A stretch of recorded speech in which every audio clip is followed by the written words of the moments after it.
guys? Welcome. Sorry, I think I scheduled this for 7:05, so I feel like I'm actually like a minute late. So it's not too bad. Jocelyn, if you're in here already, you can ask stupid questions, but I mean, I don't know that they'll be acknowledged. But welcome in, guys. This is another little episode. This is our second to last episode, by the way, of we're still going to be doing the chat in the new year, but it's not going to be 3 from Funko because now I want to kind of branch out and not limit it to like Funko people. You know what I mean? But I'm super pumped to bring on tonight's guest.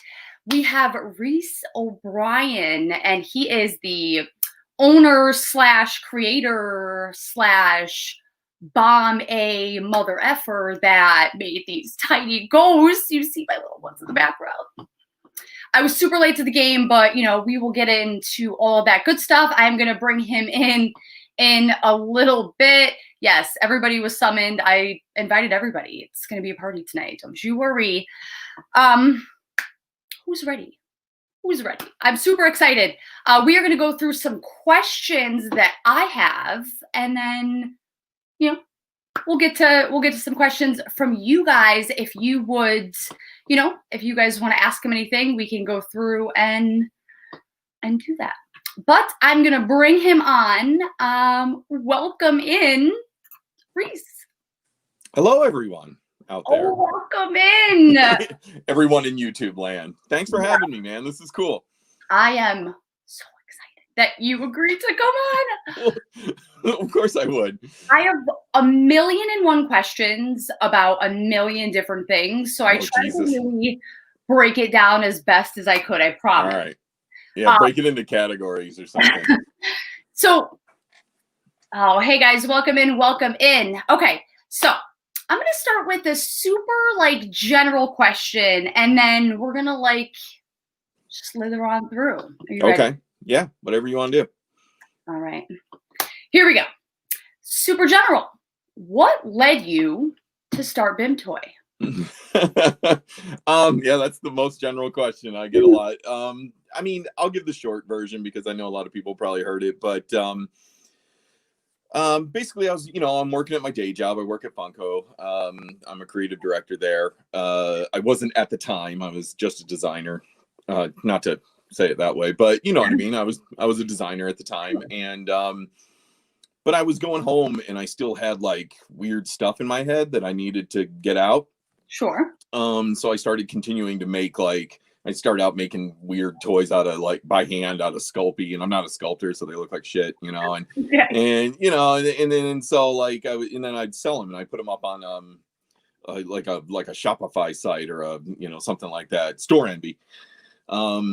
And then somewhere along the line, I started doodling this ghost and making stickers of this little ghost who was originally going to be named Chubby Ghost. But then it got changed. And then, so one day I just kind of got contacted by my partners over at Bottleneck Gallery in 2016, which I can't believe it's been 4 years. And they were like, yo, you want to make a vinyl? And I was like, yeah, sure, I'll make a vinyl. And that's just kind of how it happened. And we just we were originally thinking about maybe, well, are these going to be released through Bottleneck, like be a Bottleneck product, or are we going to come up with a new company and a new name? And they were like, well, you've already got this BIMTOY thing going, so why don't we just keep going with that? And I was like, all right, let's do it. So, and the rest is kind of history. All right. Wow. I feel like I didn't know that. So really? Yeah, it's something I was doing on the side. I met the right people at the right time, and it just kind of everything fell into place. The planets were aligned and it all fell into place, and now here we are, 4 years later, and the collection behind me is disgusting. It's huge. So I have to ask, speaking of like back then, how different I guess it's a while. It's definitely a few years after like Funko had started, but oh yeah, how different was like the landscape for collectibles back in like 2016 compared to way back 4 years ago? yeah, way back when? I mean, I don't honestly, it wasn't that different. The biggest difference I've noticed is that even just a few years ago, there was more emphasis with collectors on established artists and you know, people who've kind of did the hard work and made a name for themselves. And which has its pros and cons, you know. So it was still a little hard to kind of like break out and do your own thing. There were tons of people doing it, you know, and I followed on Instagram. I quickly learned how to kind of follow like a lot of these like underground resin artists and stuff like that who were, you know, if they were selling 25 pieces, they were like, wow, you know, like that was amazing, you know? Yeah. And so I think somewhere along the line, collectors collectively began to kind of shift their mindsets, and more creators were creating, and also technology kind of caught up. So people can now sculpt things digitally on their iPads. Things, you know, you can send them to Shapeways and get them printed, or you can just buy your own printer now. You can making molds is way easier now. Hell, getting in touch with a factory to actually make things out of vinyl is just way easier now. Yeah. So between technology getting better and collectors kind of changing their mindsets, not necessarily changing their mindsets, but like evolving into like, hey, look at all this underground stuff that's going on. Like I'm kind of digging this. And I think all of that kind of came together. So now what you have is, I mean, you got your biggies, you got your, you know, your Funkos and your kid robots and stuff like that who are killing it, of course. You know, but then you've got kind of the mid-range people, like I guess myself, kind of, I feel like I'm kind of mid-range because we put out a lot of product and stuff. And then you got people who've like never done anything before, but they've learned how to like make it, market it, get it out there, get people excited about it. And now there's just a lot more support for like the up and coming designer. Sure. So I think that's what's changed the most just in a few years. Okay. Wow. Definitely not. Since you asked. Yeah. Sorry. Did nobody tell you I talk a lot? I love it. Please, all like, talk, explain as much as you. All right. I'm verbose. So did you expect, I guess, maybe when you had started to really get into all of this, like the rise of designer toys to be this big? Yes and no. Okay. I could see the writing on the wall because I was watching Funko grow in leaps and bounds, and we were, you know, myself and all my coworkers in the art department were kind of just like along for the ride and couldn't believe how great it was going. And you know, and so I was like, wow, man, like, you know, collectibles are getting serious here in the States. Yeah. I'd witnessed it overseas in bigger numbers, but here I was like, okay, the States are finally catching up on what collecting is really all about. And so I kind of saw that happening, but at the same time, I didn't really expect what's happened to, say, like Tiny Ghost or my company to happen. I didn't expect it to blow up. I didn't expect us to go from like, you know, like my first release, you know, we made 50 golds and like, or something like that, like 50 gold ghosts. And it took like a month to sell them. Like, you know, like, so we've gone from that to like, I put out a release, it's gone in minutes, if not seconds, you know, so I had no idea that was going to happen. So go ahead, bitch about how fast things sell out. You know, I know you want to. It's not even so much that I was just late to the game. Yeah. For like, so not so late, and I'll bring that up in a second. Okay, all right. Late in general, I guess, when like Tiny Ghost, all that stuff. So I only started like my page. I've been collecting like Pops, little like horror knickknacks and whatnot for Funko Pop's probably like 3 or 4 years now. And I mean, horror, anything, forever. Right. So Once I got comfortable in like the Funko world and my knowledge on pops, then I started to like branch out. And when I did, and I'm actually skipping like 17 questions, but we'll jump back to that. We'll go back. We'll go back. So now before I go through this, I came across BIMTOY's site one day. Oh, okay. Maybe beginning of the summer. So of this past summer. Yes. So oh, wow. Through right so late to the game. Okay, like, all right. Which is fine. There's no time limit. Yeah. So I was scrolling through and I saw this collectible item and I was like, I have no idea what this is from, if it's from anything. But you make everything kind of like out of your head. So yeah, pretty much. I saw this and I was like, oh, this is bad A. And I posted this on my Instagram months ago. And now that I have you face to face and you can't, go anywhere, I'm going to ask you to, I guess, give me like, it could be a short and sweet, or you can take up the hour talking about it, either way. I kind of want to know the idea behind this, if this is from something that I'm going to be embarrassed that I don't know about, or if this was something that, again, just like you pulled from the deep, dark mind that you have. The Eviscerator. What is the Lords of Abaddon? Abaddon. Abaddon is one of the high princes of hell. I'm very into. Oh God, see, boy, you open a can of worms. Oh yes, I did. Aesthetically speaking, I'm into. Yeah, there he is. There's Abaddon. Or there's the Eviscerator. I'm very into dark imagery, and I'm very into the occult, and I'm very into the real darker side of entertainment. I'm not a religious person. I am an atheist. I don't believe in any of it. Like, it's all just folklore and fairy tales and whatever to me. But I am kind of drawn to. I was raised by Catholics, so I got like an early dose of like guilt and gore to go along with how you're supposed to live your life.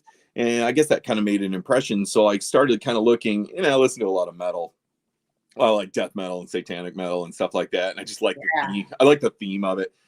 So I've always kind of liked that kind of stuff. So, and so what happened with Lords of Abaddon was I was always a big He-Man fan. Like, I always liked those big muscly action figures, which I did a lot of that type of stuff at Funko with the Primal Age and Savage World lines.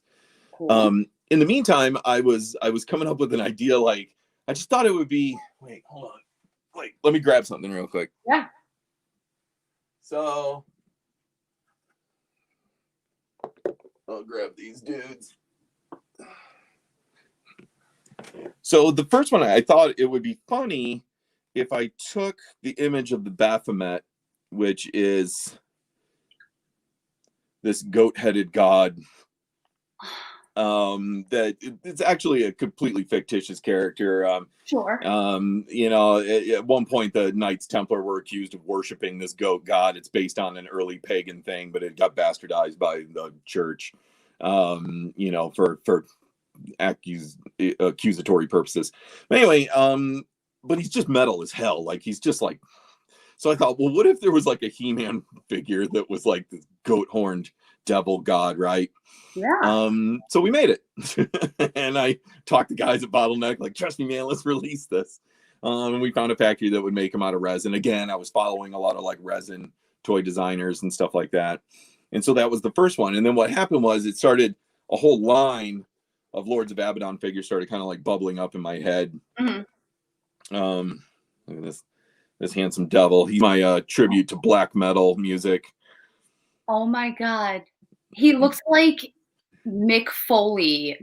Muscle and metal. Yeah, I guess so. This is like Swedish Norwegian black metal inspired, like his big upside down cross sword and stuff. And he's the Lord of Screams of Agony.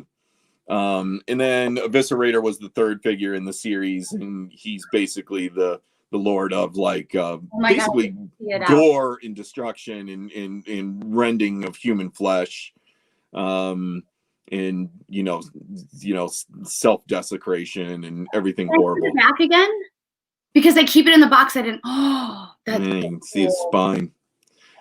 And these are all sculpted by Isabel, one of my coworkers, and she can sculpt her ass off. So she made these super dope. Because again, I can't sculpt, so I work with other people. But anyway, so these are the Lords Abaddon, and these by far are like the weirdest thing I've come up with. Kind of the darkest. They don't sell very well, so I don't think I'm going to make any more. But well, yeah, there's a couple of people who are like, "Oh, these are dope as hell," but like. That's the first thing I ever bought from BIMTOY. Like, never mind Tiny Ghost. I bought you are not the norm then. You are not the norm. I'm okay with that. I'm okay with that. So I made these. Oh, Astaroth is his name. I named most of them. I named Astaroth. That's another Prince of Hell. Eviscerator, I gave a descriptive name instead. But anyway, again, I got a lot of stuff in my head. Some of it's hella dark. Sure. I just like to make it and put it out there and see what happens. I love it. And sometimes it's going to be a hit and sometimes it's not going to be a hit. I'm okay with that. Like, I'm fine. Sure. It's just whatever. But you've got to try, or else I'm always going to be like, well, God, why didn't I ever do that? Absolutely. Yeah. So, being on the darker side, and I had read somewhere, or maybe I believe it might have been in an interview, that you had mentioned that your parents took you to see The Exorcist and Poltergeist at a super young age. My mom. You could thank them for the dark side. Yeah, I don't like. My mom took me. What Catholic, by the way? What's that? You said that they were Catholic, right? My dad's side was Catholic. Yeah. Here, son, you watch this. Like, you don't. Yeah. My dad really liked horror stuff. Like, he liked spooky stuff. He liked to be scared. And they really weren't super concerned with whether or not that was going to scar their child or whatever. But yeah, like very early on, I think I was 4 when Exorcist had been re-released in theaters. And my mom was like, "Oh, this is a great movie." And for some reason took me to see it. And then they followed that up with we saw Jaws in a drive-through, and yeah, it scared the bejesus out of me. But it's also one of my favorite, like if you ask me my favorite horror, I'm not a huge horror fan like you are, like a lot of people are, but like, I appreciate the good stuff. But yeah, you ask me my favorite horror movie, it is The Exorcist, so. 4 years. I was 4, yeah. I mean, well, maybe I was 5. No, I was 4, yeah. I mean, I was 5, I believe, when I first saw the first movie I ever saw was Chucky. Oh my God. That made me feel old, by the way. Jesus. Do you Chucky in high school? That I was 4 years old? So I remember it was just playing on the TV in the living room, and we had like one of the kitchen chairs pulled in the living room, and it was like an old wooden chair with the little bars in the back. Yeah. Sitting there just like eyes glued to the TV. I had nightmare. I can tell you for years I had weird little nightmares of like not even the real Chucky doll, but like a smaller version of him would like appear in my it was weird. So, but little things that, like a toy sized one, and now you collect toys. There's an hour on the couch for you. Wow. Yeah. What are you doing? I will. What are you trying to normalize? I know what I'll be doing later. I'll be sitting there. Exactly. You might want to look that up. Yeah, like the scary things are kind of fun. I find what works best for collectors and actually for my creative output is when you mix creepy and cute, which Tiny Ghost is a testament to that. So if you creepy, there he is, creepy and cute. It's a little spooky Because, you know, like, I mean, the one thing we all have in common, everybody's got like different religions and different beliefs and different, you know, societies and morals and things like that. But the one thing we all have in common is that we're all going to die. There's nothing we can do to escape it. People try to desperately, whether they, you know, cut up their face or you know, nobody is, you know, yeah. I mean, you're not going to escape it. We're all going to die, and we're all deep down in our lizard brains afraid of that fact. Sure. Which is fine. You're supposed to. It's part of your fight or flight. It's how we survived and evolved. But yeah, so we're all deep down afraid of that. And so people choose different ways to kind of normalize it, or at least just make it a bit more palatable to understand, or to accept.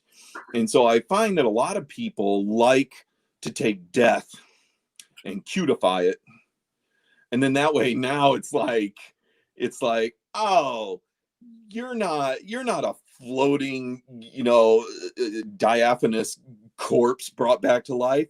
You're this cute little sheet with two eyes, you know, like, and it helps us kind of like just swallow that pill of knowledge of the fact that we are going there one day, whether we like it or not. And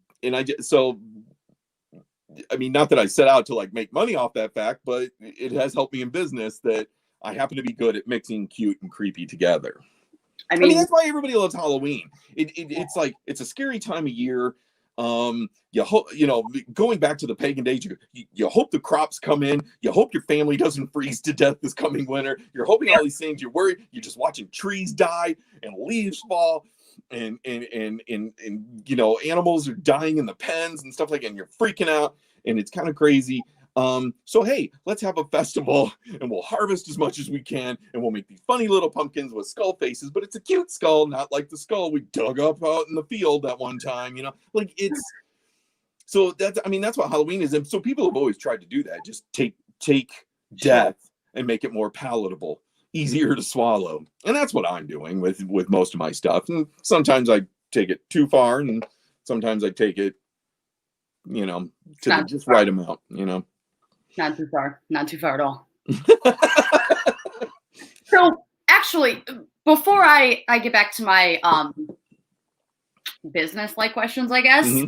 So you being a big metalhead, are you into Rob Zombie's music? What is it? Is it White Zombie, his band?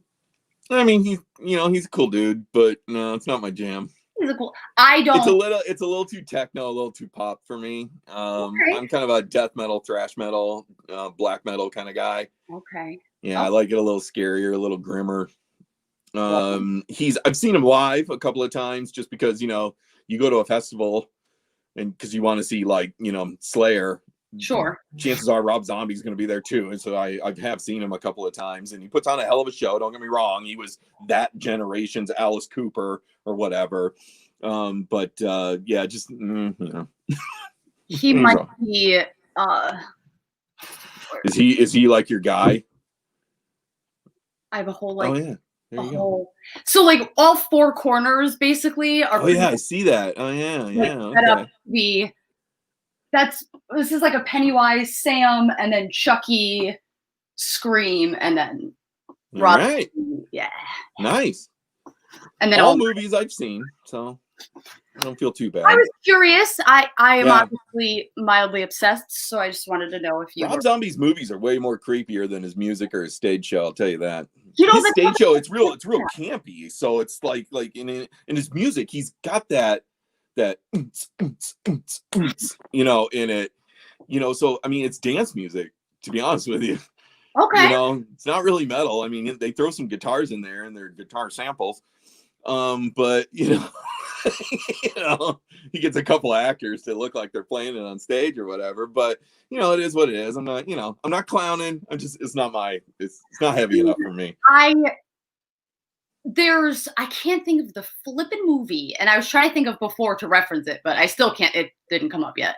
There's one movie that I feel like I watch at least like once a week, and it has. You watch a movie once a week, and you can't think of the name of it? No, not the name of the movie, the name of his song, but I think it's Walking Dead Girl. Walking Dead Girl. Yep. what the flip? There's such a, it's now I can't even think of the movie. I don't know what movie that's in, but yeah, I Because remember when that song. I think it's like the beginning theme song or something. And that's honestly, I can honestly tell you, as big of a Rob Zombie fan, it's the only song that I've ever actually heard of his. Oh, okay, all right. But well, what kind of music are you into if you're not into that kind of music? Everything but heavy metal. Nah. You know, well, this conversation's gonna wrap up real quick then. So it's not, I definitely dig my first, it's not heavy metal by any means, but my first CD that I ever bought with my own little dollars at FYE, Black Parade by My Chemical Romance. So like, not death metal by any means, no. but like, I definitely enjoy the. It's a good album, actually. It's a lot of good songwriting on that. People give My Chemical Romance a lot of shit they don't deserve. They're actually really good songwriters. I mean, yeah. What the album before that with Helena? Mm-hmm.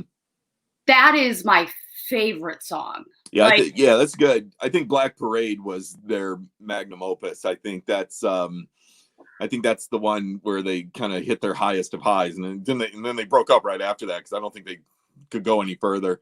No. Yeah, that's a really good album. Not metal, but a good album. You know, I mean, I hate it. It's, you know, it's heavy pop. It's Hot Topic pop, is what it is. You know, but that's it. But also keep in mind that I'm looking at everything through the eyes of a 47-year-old man who wants people to get off his lawn. So that's, you know, take it for what it's worth. That's totally fair enough.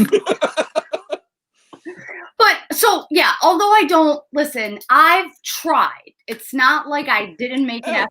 It's an acquired taste. Not everybody loves it. I don't like a lot of types of music. I don't like country. I don't like, you know. I remember being in my friend's car.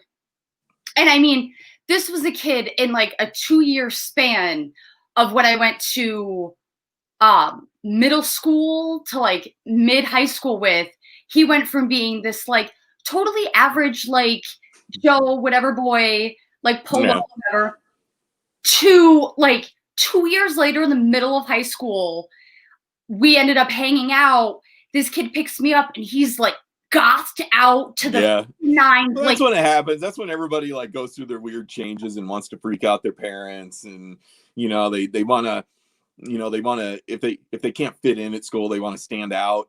Like, you know, I did the same exact thing. I mean, you know, 8th grade, I was your average, you know, skateboarding little shit who, you know, listened to, you know, corny music, like whatever the radio would feed me. And then, you know, by early 10th grade, I was just like, I discovered Black Sabbath and Slayer and Metallica, and it was all over, you know. But that's that age. That's when that happens to kids. Sure. Oh, I mean, if anybody watching, if you guys didn't go through like this depressed, weird kid phase, I don't really know what you were doing. You must have been a cool kid. I saw those kids. I witnessed those kids. And I always was jealous of them. I went, wow, look how well adjusted and how planned out they've got their lives. You know? And I'd be like, sons of bitches. I went from having like, I was like, again, a plain Jane, nothing crazy about me, to chopping my hair off to here, having a big side bang. Oh yeah, nice. Oh God, that'll show them. I'm gonna shave one side of my head. That'll teach the world. That. Yeah. Oh yeah. I mean, to be fair, not on like the depressed emo side. Right. Later in life, I used to be a hairdresser, so I've gone through like, dreads. I've chopped. Well, that was your vocation. That's a little different. But that's what we do, you know, like that's all people kind of do it. You know, I had friends, you know, like we were friends in 8th grade. And then by like, you know, 10th grade or so, it's like, I'm over here with the metalheads.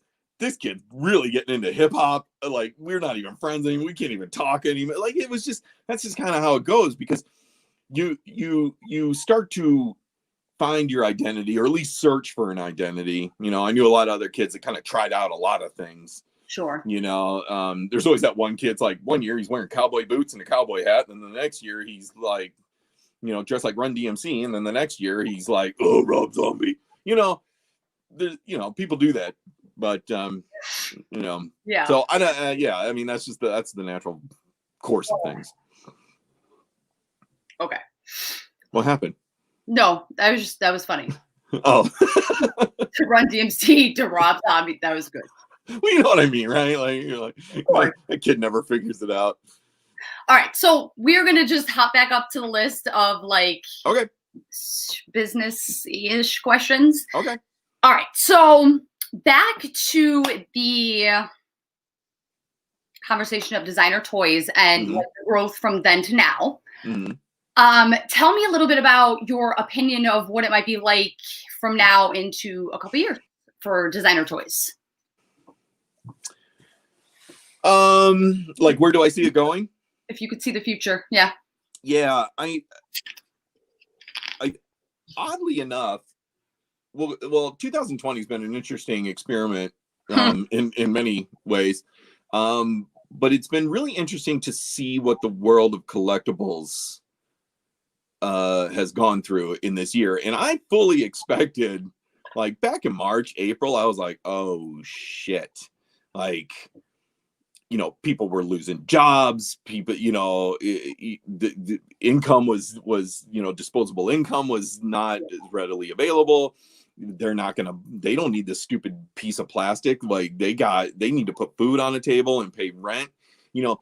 But what we ended up kind of seeing, and I saw it in both aspects of my career, is that when it's just shitty, people still need a little slice of happiness to keep them going, right?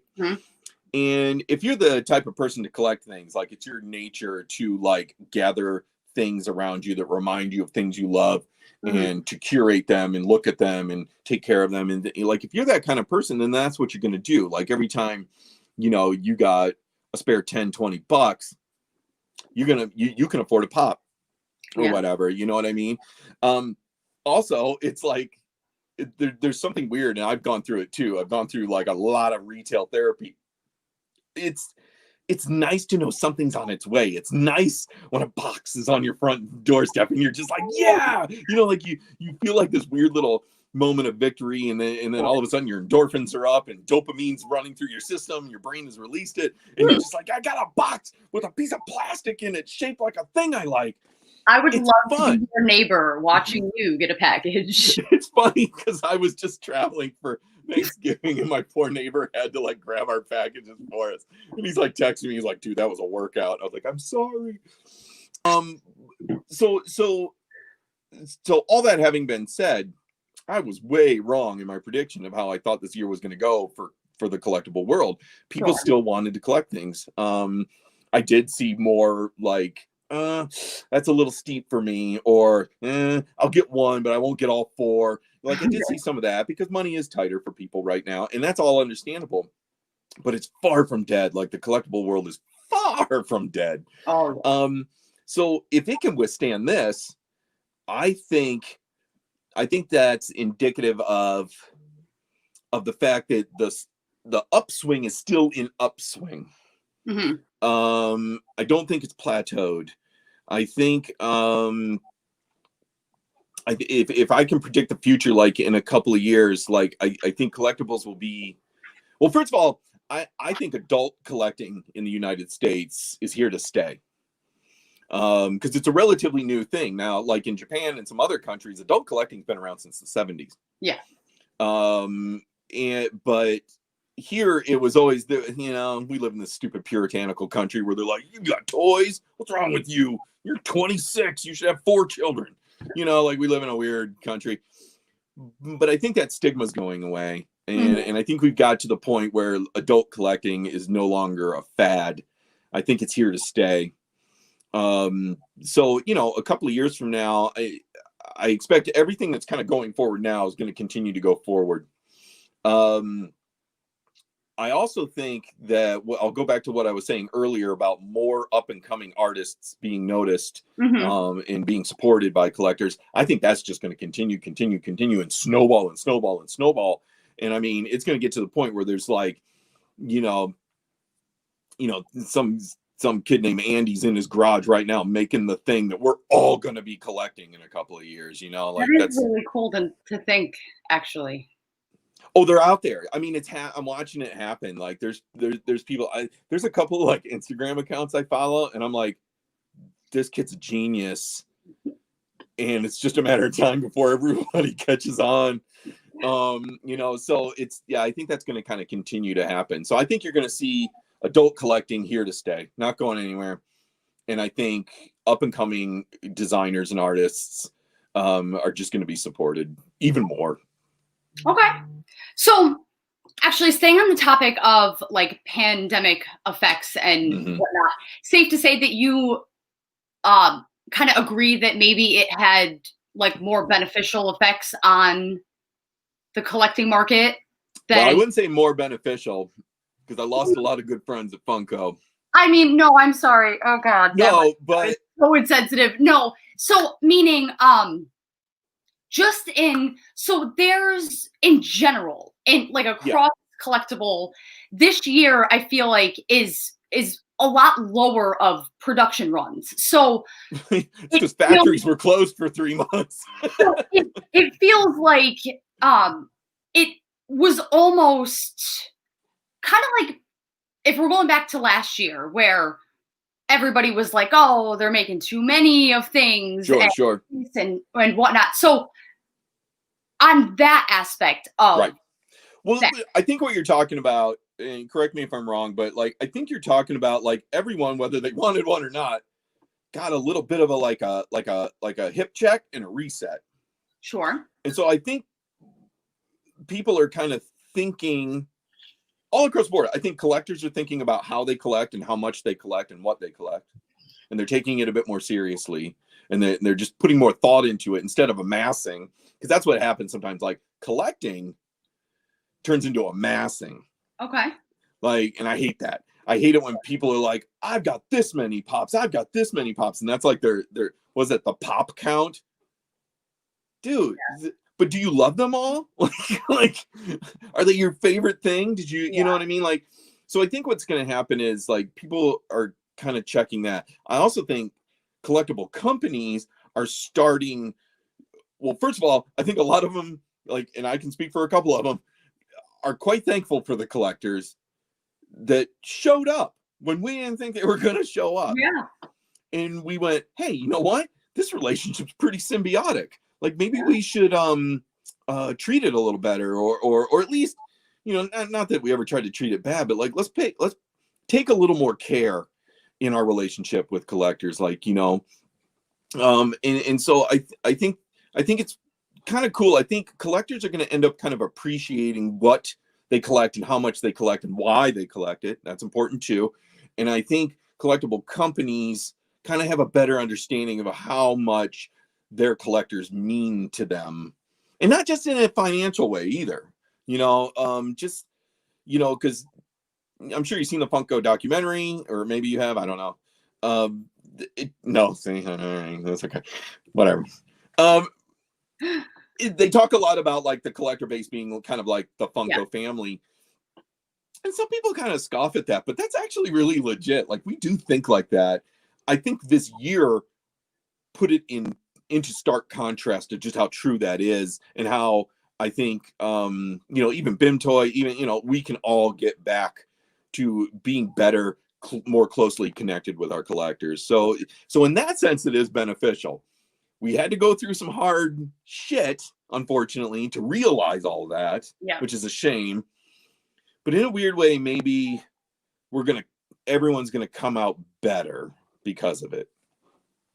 I mean, I don't even. I don't know if that answered your question. No, it did. That was a much different answer than I've ever gotten, but it did absolutely answer it. I usually ask that kind of question, and it's more related to specifically Funko, obviously. Yeah. I wanted it to be much more general, just overall the collectible. Well, yeah, there's larger trends out there that are happening. Like what's happening with Funko collectors is just a facet of what's happening out in the whole collector world. You know, you can focus on one facet if you want to, but you're not going to get a super accurate read, I think. That's fair to say. Okay, so. Oh shit, what's that face? So one of the biggest things that I hear about BIMTOY is how good they are at fighting bots. That's because Joe loves, he's one of my partners. His nickname's the Hammer, and he loves nothing more than destroying bots and fighting flippers. He loves it. It gives him life. And I love watching it happen. It's absolutely beautiful. But yeah, here's the thing.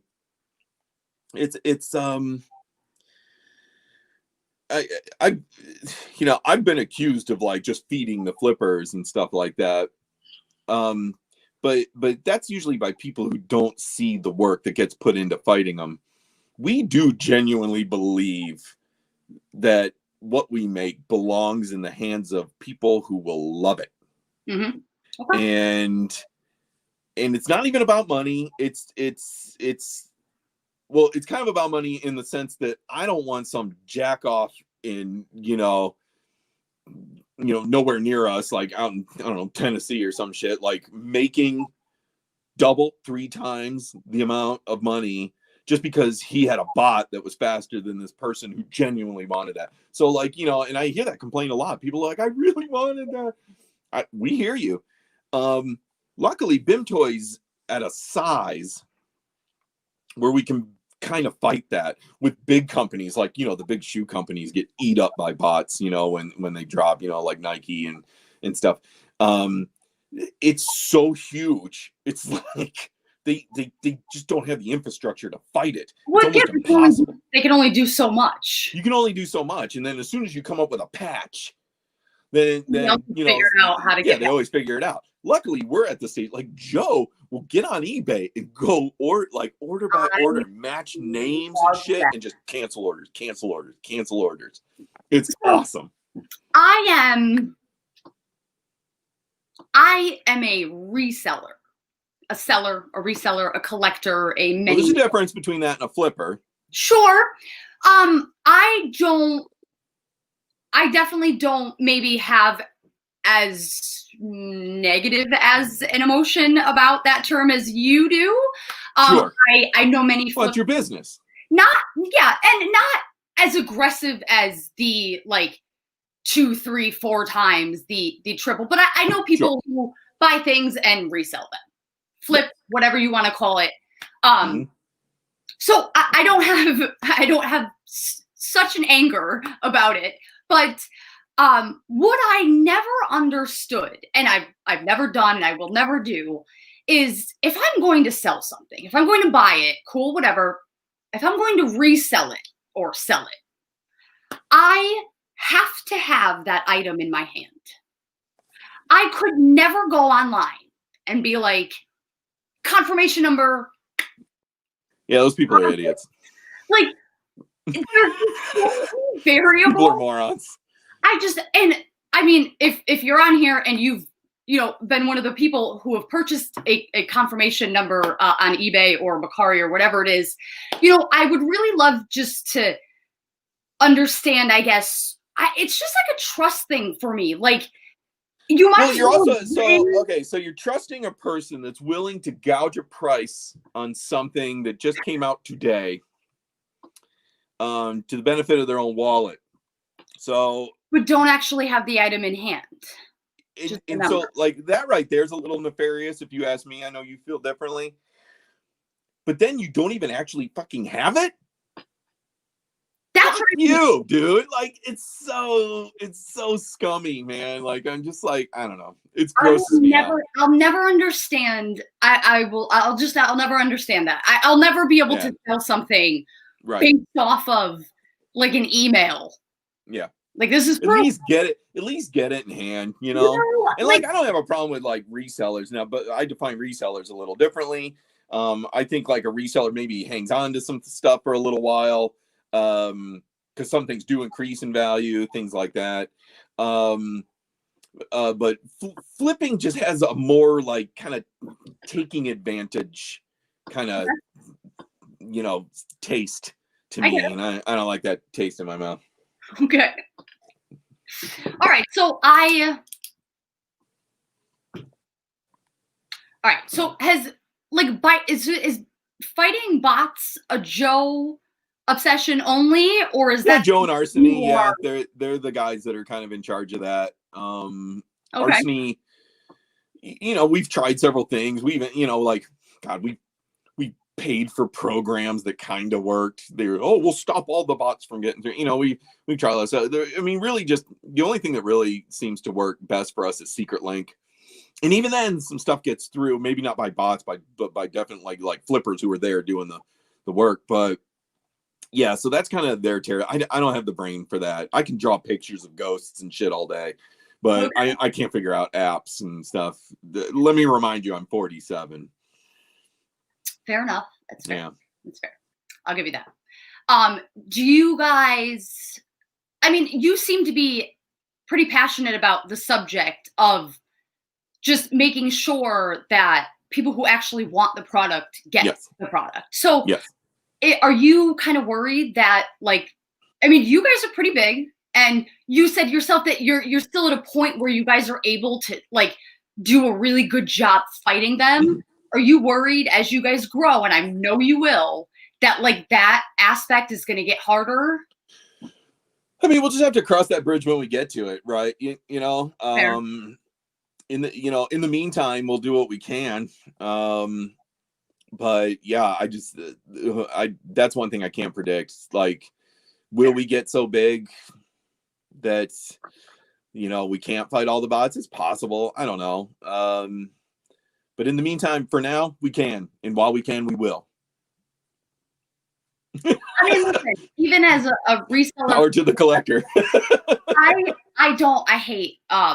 hate bots. I mean, everybody does. It's just cheating. It's fucking cheating. You know what? That's just like, spend the time, go on the website and wait in line like everybody else. Yeah, like, it's a bitch move. Just, like, type in a chat and be like, all right, guys.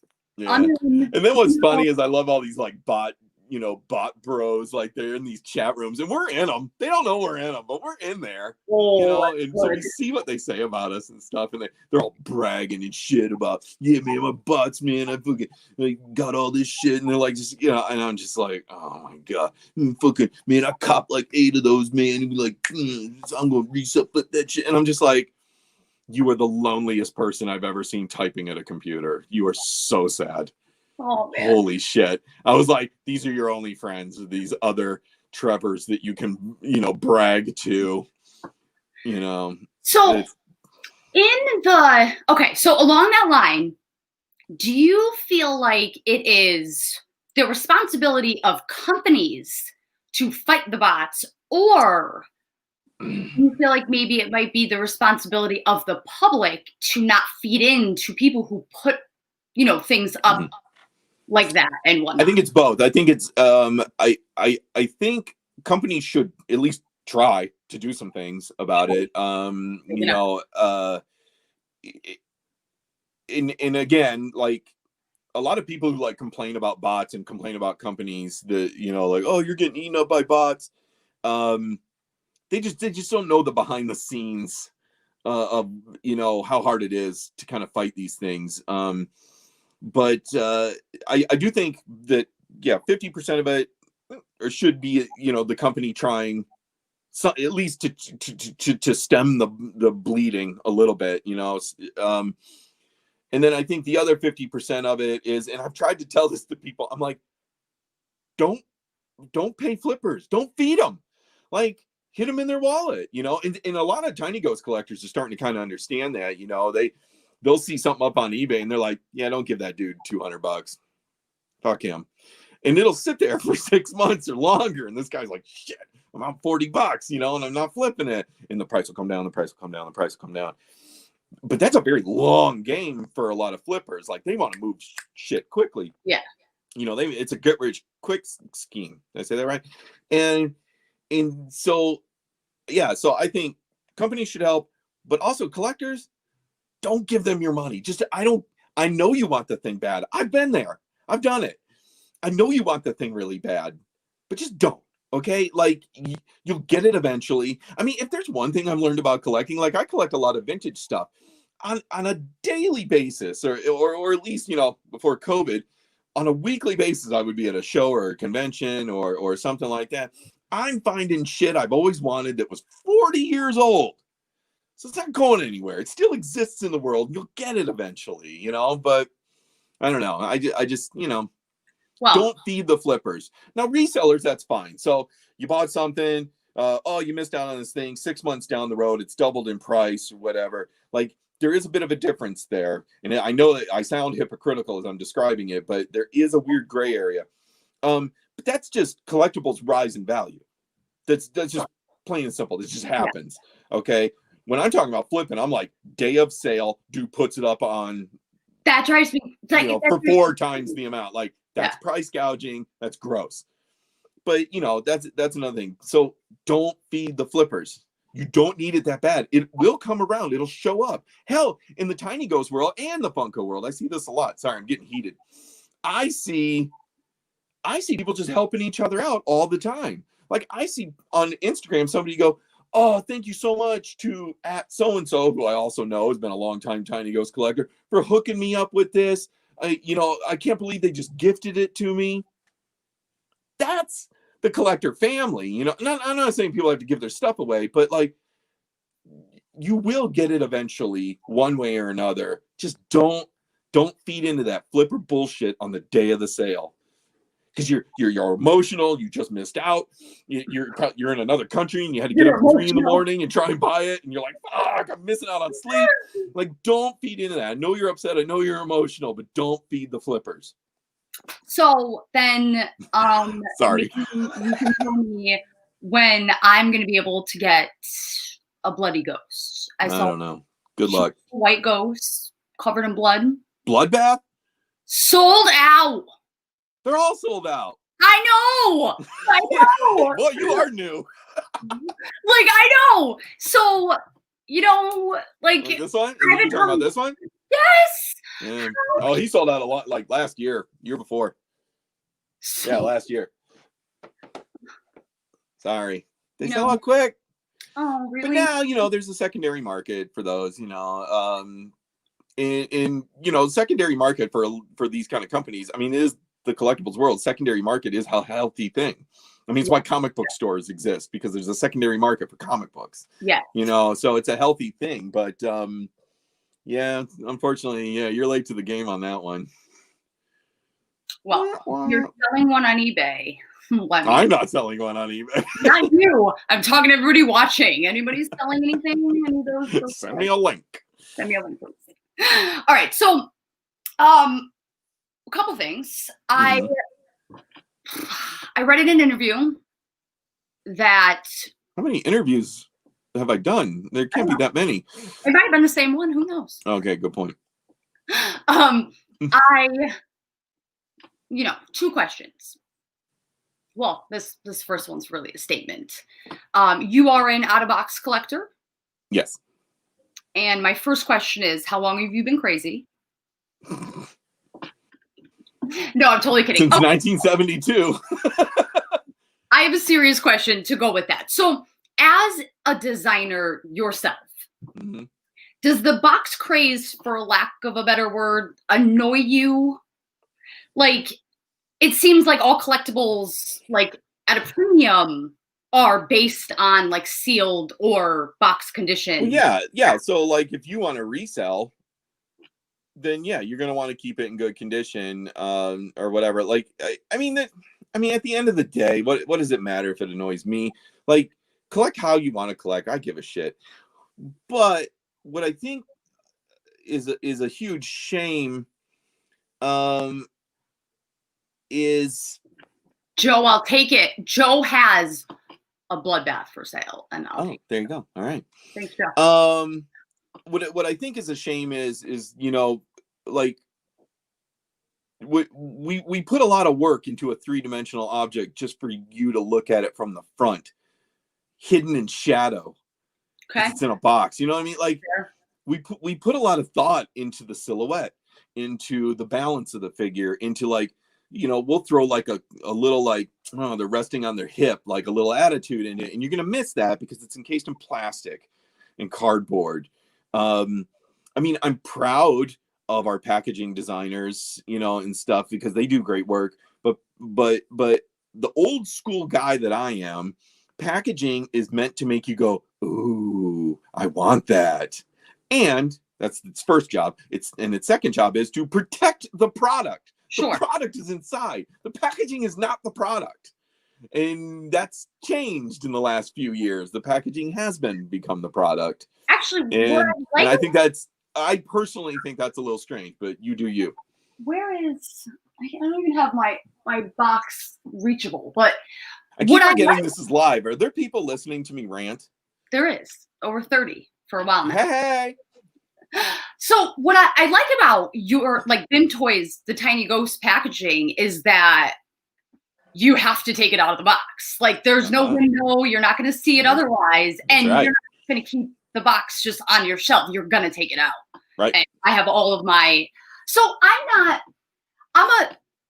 resell obviously, but even for my personal collection, obviously I don't love like a destroyed box, but I am not nearly as picky. Yeah, I mean, I've seen some people freak out over, like, I'm like, where's a wrinkle? Where? No, yeah, like pointing it out. And... That doesn't bother me. But look behind you right now. Okay, so that's your collection behind you right now. I have it here, and then I have like 3 sills, I guess you could call them, that are okay, covered. So you see all those boxes there with the little pops peeking up. You're just showing the tops. Yep. You're enjoying that? No. now that that's not. You like that display? Do you look at that? Do you look at that and go, nice? So to be fair, that's not totally true. Actually, I do. I like it like this. Just in my head is here. So all of my favorites, like I guess my faves, are all out and displayed. And yes, okay, all right. They're not. So you're a little bit of both then. But yes, so these are. Although I love, I mean. You say what you want. I love every single one of my horror pops. Okay. All of them. So, but my absolute favorites are the ones that are like out and displayed up front.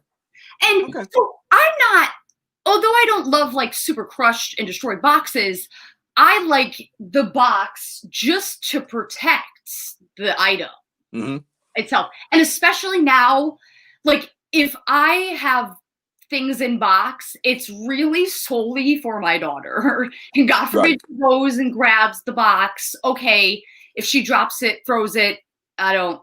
Yeah, the product's fine. Yeah. Yeah, and I mean, and that's what a package was, you know, that's why packaging was invented, was to protect what's inside of it, you know.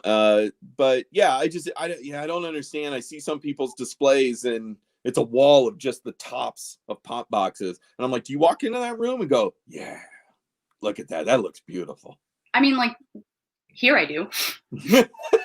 I don't know. I just kind of wonder, you know, if it were up to me. It's a fair thought. Because people like really, they keep their Tiny Ghost boxes. Like, I throw them all away. I get samples in and I cut them open with a knife and I throw them away. Behind you, where you have, are those where you have the tiny little ghosts? These are customs, yeah. So on the other side of you, on the other wall, and those little like almost cubicle little black boxes, are those all?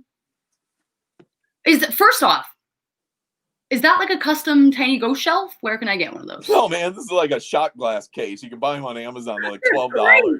Yes, shot glass display. They're perfect freaking size. Yeah, they're cheap. They fit minis really well. Yeah, one of the Tiny Ghost collectors kind of hit me to that. Wow, I like that. Yeah. I'm about to put Series 4 in here. It's gonna look good.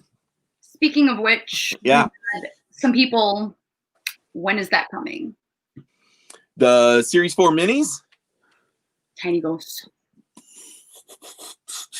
I don't want to give a hard date because then Arsenie's going to be like, dude, that wasn't accurate at all. You give us they are in production. They're not even on the water yet. So we got a little while to go on those.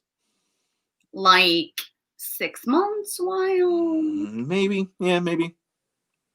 Like, you think you're stretching a little over that or a little before? I would say, I would definitely say Q2 Give me 2021. a reason to look forward to. There's a lot, dude. 2021 is going to have a lot. Like, so with the Tiny Ghost productions in 2020, again, our factory shut down for 3 months. And so we were behind. So like, there's a bunch of stuff. Like, I mean, you know, our Pride Ghost that was supposed to come out in June, you know, or May actually, so people could have it for the summer. But it just came out because we're that behind in production because of COVID. Yeah, that's fair. So there's a bunch of 2020 ghosts that are going to bleed over into 2021, which is fine. They're beautiful. People are going to love them. And then even more new stuff will continue to hit throughout the year. I just sent a big batch of art files off to Arseny, and he sent them on to the factory. So the factory's getting to work already. And we got some amazing stuff coming, like mind blowing. Like if you like little spooky, wait till you see Little Luna. You're gonna die. All right, I have one. Like, if it's the last Tiny Ghost you ever make, at some point, like, please just do like a mini little ghost face one. Nope. Like, so is it more of a can't than don't want to? I design licensed collectibles for 40-50 hours a week. Oh, so that's not what I need a break, man. So this needs to be different. Like, this needs to be its own thing. It needs to be free of that. The last thing I want to subject Tiny Ghost to is licensor approvals. Okay. That's so fair. I just don't want it to be that. Now, I don't mind toying around with like an homage or something like that here and there. And even that kind of rubs me wrong. Like in the early days, I did some pins that were like, just, you know, I'm like, hey, Tiny Ghost is Batman, you know, and we made like, you know, and I was like, it didn't sit well with me. So I've never done it again. Well, we did a whole set of horror pins you would have loved, but yeah, it just didn't sit well with me. And I was like, you know, I don't want to do that anymore. Right. And once again, it's like, you know, I deal with licensed collectibles 40 hours a week. That's enough for now. All right. For now. Okay. I'm not happy with it, but yeah. Okay. I'll just. So I know people always ask. They're all like, "Oh, can you make one? You know, like it looks like Mickey Mouse or Raggedy Ann or whatever fucking thing they're into." And I'm just like, no, I cannot. Although. Not like a super Mickey Mouse, but I definitely get the like the old school. Yeah, so that's an homage to a style of cartoon, you know. But yeah, you know, Mickey Mouse, Felix the Cat, you know, those things are definitely in my head when I was thinking of that for sure. Porky Pig, you know, like I was thinking of those kind of early like Bob Clampett animations and Walt Disney animations and stuff when I came up with this idea. But it's more of an homage. Now, to actually stick black ears on them, and, you know, that's a different story, you know? And I just don't want to do that. I just bought the 3-inch Doodle series. Oh. From Fugitive. Yeah, that's a good one. I love the Doodle series. I hope other people like them. I think they're great. I have them sitting over. Oh, they're over there. So, actually, this is another question that I feel like I'm probably just jumping straight to, but that's totally fine. That's fine. I know you like your custom like ghosts that like people make. So yes. In general, as a designer, do you think, or even you can answer this personally or in general, do you feel like it's more of a compliment or sometimes like not super like insulting, but do you think maybe some collectors maybe get annoyed at seeing people like kind of redesign their design? I mean, I personally don't. Like I always take it as a compliment. Like just the fact that I came up with such a simple platform for people to have fun with is an endless source of joy for me. And I love to see everybody's different styles and different takes, and I really love when I see people like really think outside the box. and do something really strange. So no, it doesn't bother me at all. And if there is a toy designer out there that's bothered by people doing customs on their platform, then they can eat a bag of dicks, because it's a compliment, man. Like, they're inspired by the shapes you put together. Yeah. Like, you should be so proud. Like, it's just kind of crazy. So yeah, no, it doesn't bother me at all. The only thing that kind of, I won't go into it. There is one thing that, well, all right, I'll talk about it. Go ahead. The one thing that bothers me is I've seen this, there's like this kind of underground trend where people will buy like a pop and then like repaint it like super detailed and be like, see how good it could have been? Way to go, Funko, fail. And I'm just like, well, dude, like, you know, we got to make 30,000 of them, and they have to be, you know, they have to be, you know, able to retail for $9.99. Like, yeah, sure. If we had a bunch of Trevors like you that can sit in their mom's basement painting for 2 hours on each one, then yeah, they'd all look that great. But that's the only time that I get a little annoyed. They're like, see how good it could have been. And I'm just like, well, that just shows how little you know about the toy industry. Yeah, I rarely ever am unhappy with a design of a pop. However, I have qualms on like, so, I mean, this is my biggest, like, and I'll say it forever, and I'll say it, wink, wink, if it ever happens. Sam should have been an unmasked orange glow-in-the-dark Chase. How? You're telling me that doesn't sound crazy? I cannot comment on that. You have a comment? I cannot comment on that. Oh, yeah, that's true. I'm just gonna ramble then. All right, I'll be back. Get started. Sam is absolutely one of my favorite pops, and I remember even, you know, I haven't been collecting for so long, but I remember when I passed up on Sam when I could have got him for 40, 50 bucks. And then once I really got into collecting, it was impossible to find him for less than like 300 if it wasn't fake, and if anybody was even trying to sell him, which they really weren't. Didn't we redo him though? Yeah, yeah. All right. It's a cool, like you want the original one. Spirit.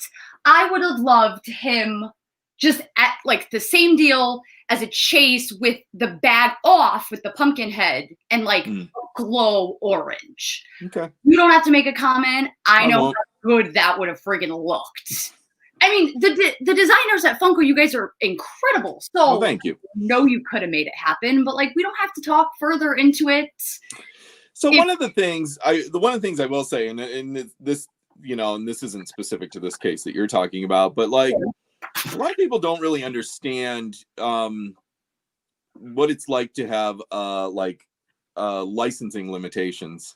Sure. You know, some people be like, oh, why isn't he holding this object? Fail. And I'm like, because that's a separate license, and it would have cost us $50,000 more. And, you know, like, so a lot of people don't kind of understand that stuff. Or sometimes, like, we'll run into, like, a licensor will be like, yeah, you can do this character, but only if it's from part 7 that no one saw, you know, and you're like, really? And they have weird reasons, and they have contracts, and they have lawyers that get involved and stuff like that. So a lot of people don't really know that, like, guys, we want to make all the cool things, and we want to make them the most popular. We always want to make the most popular version of all the cool things. Sometimes we're not allowed to. You know what? I'm really happy that for crazy reasons. I'm happy, but they're legal reasons, right?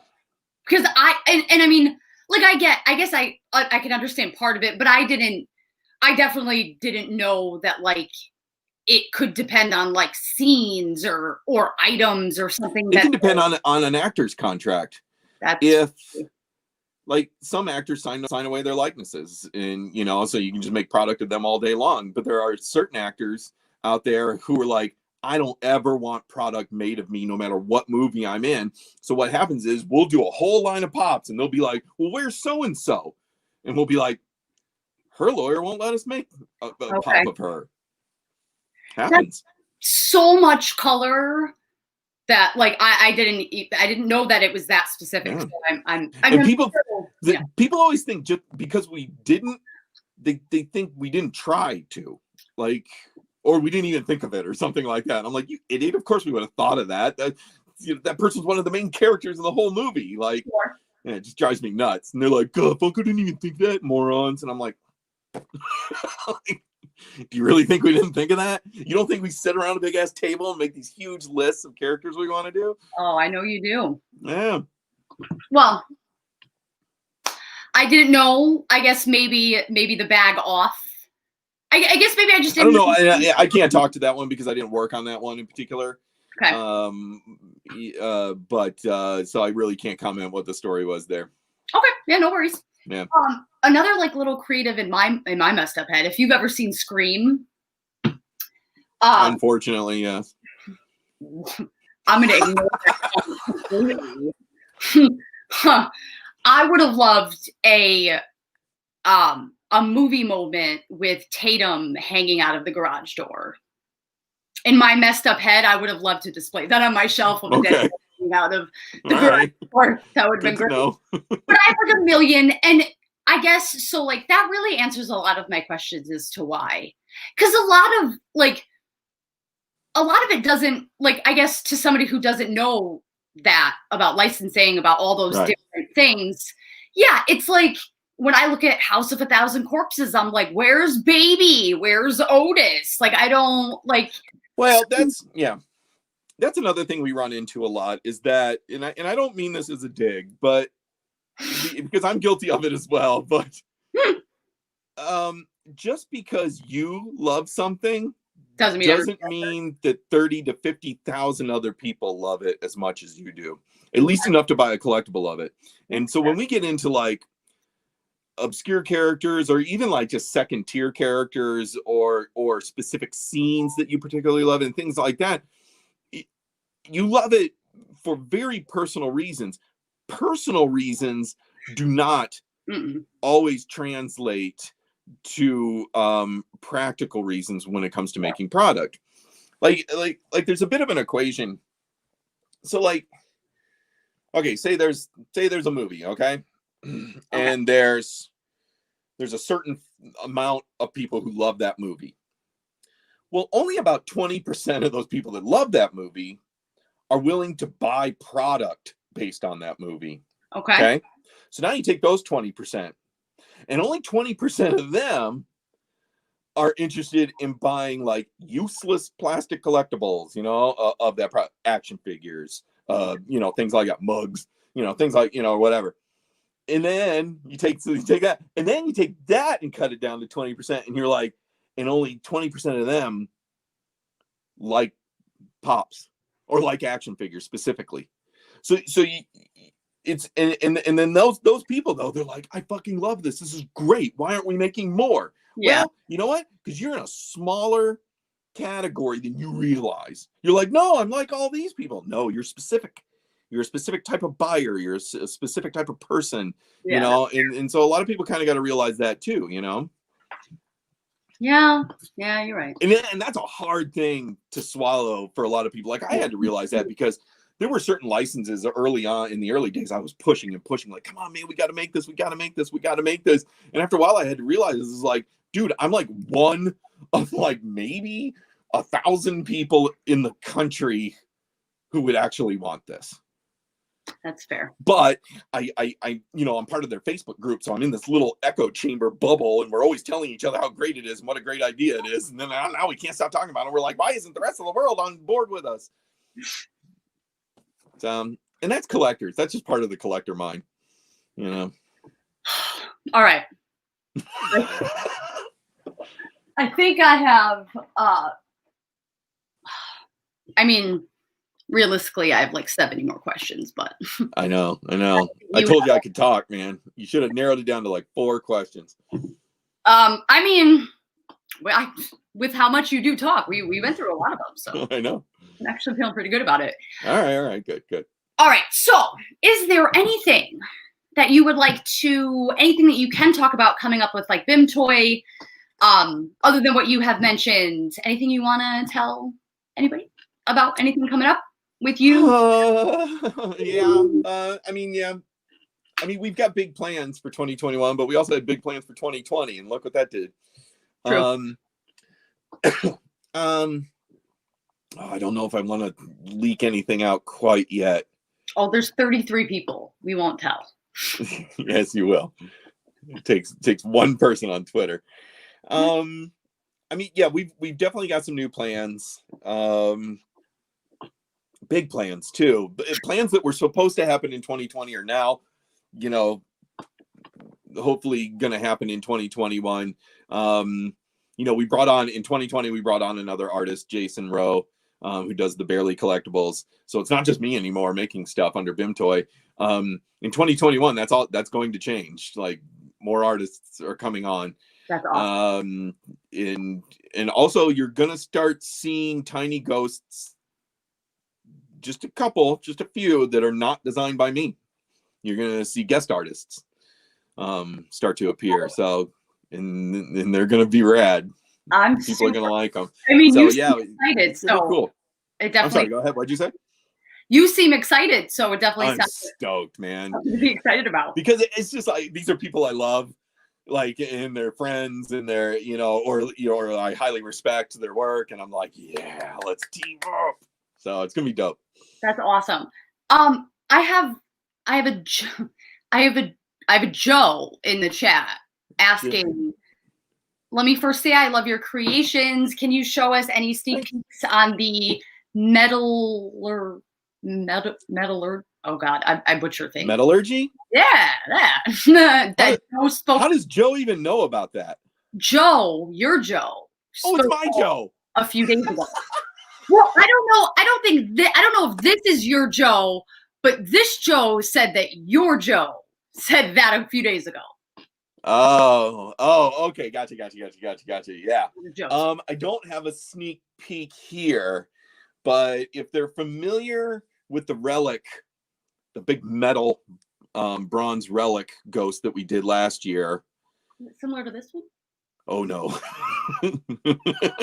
he's a beast. He's literally made of bronze. Size, I guess the color. Yeah, but he's literally made of bronze. He's huge. Oh. Yeah, it's heavy. It's 6 pounds. We are going to follow that up, and that's what metallurgy is. And 6 pounds. My daughter was 6 pounds when I gave birth to her. It weighs. We wanted it to weigh as much as a baby. Literally. I don't have one out. I got one in a box over there, but I'm too lazy to go get it. Was that considered your baby? Your That was kind of arsony and Joe's baby. They were like, dude, we should make one out of bronze. And I'm like, all right, go figure out how to do it. And they were like, okay. They were very excited. I love it. I think it's beautiful. So we're going to follow that up with metallurgy. All right. There was a lot. Are there other questions? Wait, are there other people asking questions? I feel bad we didn't get to anybody's questions. So typically, I mean, that's not true. I definitely asked a few questions that did you? Oh, you just made them sound like they were from you. So I put up a it's called being a host. I put up being that for people to send me questions that they want me to ask. Oh, okay, gotcha. I threw some of those in there. But we can absolutely, let me see, I can make these things pop up. Hold on. You got me for 12 more minutes. Oh, yeah, for sure. I mean, usually we're on here for an hour, but I mean. Nah, fuck it. We're having fun. Let's keep going. Let's see. But then I gotta go pick up my kid. You do have actual children, not. I do have a child, yes. Not the one bronze piece. Not the bronze one. All right. Chap, you did ask a question. What is your favorite tiny ghost that you create? Like what? I think it was your. I always get asked this. I can never answer it, man. Like it's so hard because it's too hard, man. Because I'll pick one and then I'll go, oh wait, no, I love that one too. Oh wait, you know. I will say that like the ones that have come out kind of recently, like from the Maneki Nekos and like, you know, this style where we've really pushed the level of detail and design, like these are becoming my favorites, like okay, that kind of thing.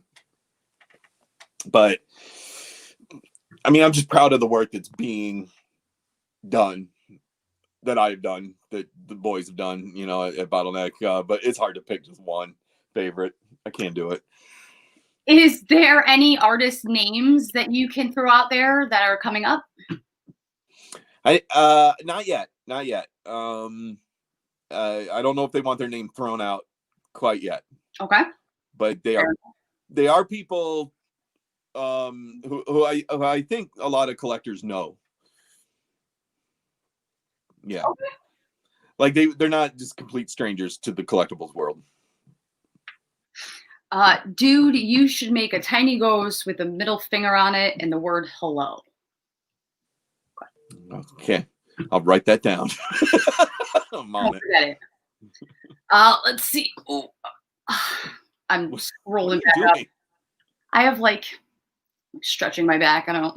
Well, it's you sit. I noticed you sit. You're like a spider, crouching. Your knees go up here, and like you need to. You're not being kind to yourself. You know, I'm not good at sitting still, and I have a friend on here that will watch all my lives, and I'm like, stop moving, stop touching your face, stop touching your hair, stop doing this. And I'm like, I don't know what you want me to do. I don't. Yeah, you just want to chill, man. Camera the entire time, like that's just what happened. Just like roll around. That's the benefit I have of age. I'm just like, yeah, I'll just sit here. Tell them, go ahead, ask a question. All right. Oh, that's a good question. Favorite? Do you have a favorite custom tiny ghost that you've ever seen? Like one off the top of your head. Maybe not your favorite, but in the top. I do. Don't want to insult. But I don't want to say it because then it'll hurt the feelings of other people who have made me customs. All right. So let me reword this question. What is one of your massively long list of favorite custom pieces? Okay, well, I'll give you a couple of it. Rattle off. This is made by my homegirl Karen, my Chewbacca ghost. Oh my! I have never watched a lick of Star Wars, but Chewbacca, that is so cute. And then she also did this Cookie Monster, which I just can't even handle. Yeah. And then but then there's other customizers out there, like there's a guy named Richie Pyle out of Canada who did a series of minis all based on Masters of the Universe characters, and then he took a 5-inch ghost and made a Castle Grayskull out of it that I'm just absolutely in love with. There's an artist named FJ who takes ghosts and kind of reimagines them, and see, like, that's like a mask. Oh my god! Yeah, it's just I can't even handle it. Like, he made this for me, and this one of the other collectors, Tortosaur, like, got this put together and sent to me. Like, like, this is so good. Yeah, there's a lot of great artists out there that I really like. There's an artist named RJ who I think's fantastic. Like, there's so many great customized, and like I already feel like guilty because I know there's like 7-8 others I should be naming and I can't because I just can't think on the fly. But I mean, there's a lot of, they're incredible. I'm telling you, they bring me joy. Nothing makes me happier than customs. That's absolutely great. Wow. Oh my god. Yeah. That Chewbacca. I don't even watch Star Wars. That is my favorite. That furry little beast. Oh, it's just, I mean, God, yeah. And she flew from the like Utah or something like that to Singapore to give it to me. That's incredible. Yeah. Holy moly. All right. Before your kid is walking home, thank you, Reis, so much for taking the time out of your night. Oh, thank you, man. This was a lot of fun. I appreciate it. I'll bombard you with questions later and probably forever until, you know. Not a problem. You can't bother me. Thank you so much. I Absolutely. Really appreciate it. Please stay safe. Have a good holiday. If I don't, if I don't see you. All right. Until then, but thank you again, Reis. Have a great rest of your night. All right. Thank you. And thanks to all 33 of you for hanging around. Thank you, guys. All right. Bye. Bye. All right. Wow. That was incredible. Reis he is a really interesting fella, and I very much, that was maybe, and I mean, I love all of my guests, but that was definitely one of my favorite interviews that I have done. That man is brilliant. If you have seen his work, and I mean, I'm super late to the game, but what I have doesn't do any of it justice. But thank you guys so flippin' much for hanging out. We did a little bit longer of a session tonight just because I had really just a lot of questions that I wanted to get through. But stay tuned next week at 9 p.m. Eastern. We are going to have franchise kicks on. I'm pumped to have Clint on as well. We are going to go through just a massive amount of things. We're going to go through pallets, flipping, I mean, so many things. YouTube, just literally everything. I'm gonna bombard him with questions as well. So stay tuned for that. That is gonna be next Wednesday, and then that is going to be our final chat of the year and kind of the end of like 3 from Funko. We're gonna be back in January with like a different name, so to speak, I guess. Still putting that stuff together, but just a quick little sneak peek. Hopefully by the beginning of next week, we'll have it up on my Instagram and a couple other people, but we are going to be, me along with a couple other Instagrammers and I mean, people in the pop community, we are going to be doing a kind of like a fundraiser, so to speak, thing. And we are going to be donating all profit from what we do is going to go to Connor's Cure. If you are not familiar with that, it is a fundraiser. It is a charity to benefit kids with cancer. And if you are not familiar with Connor, he was a kid that died of cancer. He was a huge WWE fan. And it was like after one of his times that he got to go and meet those guys, he shortly passed away after. So it's one of my favorite charities to donate. I have donated personally for, I mean, many years now. So I thought it would be cool to group together a couple of really awesome people in the community. And we are going to kind of run like, well, I'm not going to give away too many details yet until everything is set in stone, but we are going to basically run like a fundraiser and all profits are going to be donated to Connor's Cure. So head over onto my Instagram, House of 1,000 Pops. Details will be up there. Hopefully in the beginning of next week, we should have everything out, but keep an eye out for that. Thank you guys so much for coming and joining and chatting with us. I hope you guys really enjoyed, you know, watching this and just the chats in general. I try to, you know, bring it in, make it a little interesting, you know.